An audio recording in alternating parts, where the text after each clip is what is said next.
Doctor, another point that you hit is that athletes, on the average, seem to die earlier than your average Yes. couch potato. Yes, our librarian. Seems odd. Why, yeah. why is that? Well, it's just the opposite of what you think, and it's because people really don't understand physical physiology. And that is this. With the exception of the 3 black guys from the old Negro Baseball League back in the 1920s, there's never been a professional athlete lived to be 100. Now that should begin to give you clues, red flags. Now these guys are getting paid to train and work out. They're getting the best food, the best trainers, personal physicians, team physicians. I mean, they have it all, right? They're being paid to work out, and they get the best. But yet the average lifespan, when you take all sports, is 62. The new statistics out for Canadian professional football players is 51. Reggie Lewis, who was the captain of the Boston Celtics, died at 28 of a cardiomyopathy heart attack, a simple nutritional deficiency. Let's see here.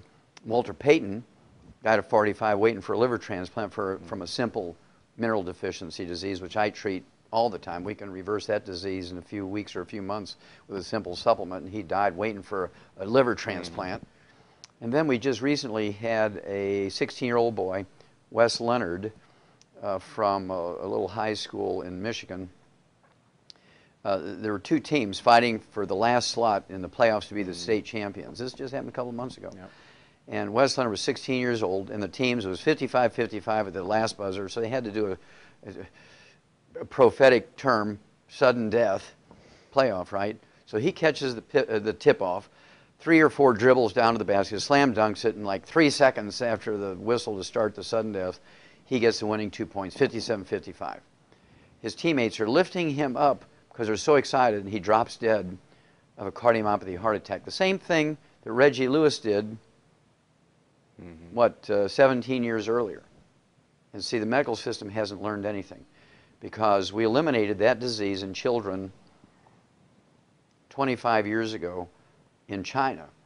In China, these cardiomyopathy heart disease that these athletes die from is called Keishan disease. It's one province doesn't have the selenium in the soil there. And these kids, like 13 out of 100, are dying from this heart disease when they're little kids. So my wife and I went there in China, and we did 1,200 autopsies on these kids, on kids under the age of 10. And the Chinese government now gives every kid this trace mineral when they come to class. They haven't lost another kid in 25 years, okay? Because the government make sure, under penalty of severe punishment, if the teacher fails to give those kids that pill every day. Here we have these kids. We've known this in the animal industry for 60 years, Scott. For 60 years, we've known the cause, prevention, and cure for this disease. And yet medical doctors say, well, we give them electrocardiograms before each season. We just need more physicals. That'll do it. Well, no, it won't do it because they know nothing about nutrition. They don't realize that when you sweat, you're not sweating out water. You just drink water, you're going to die. Whether you're a roofer in the summertime and it's 120 degrees up there on the roof and you're sweating like a pig, or you unloading trucks, or you work in a factory, you're doing physical labor on the road, or you're an athlete. If you're sweating, you're not sweating out water.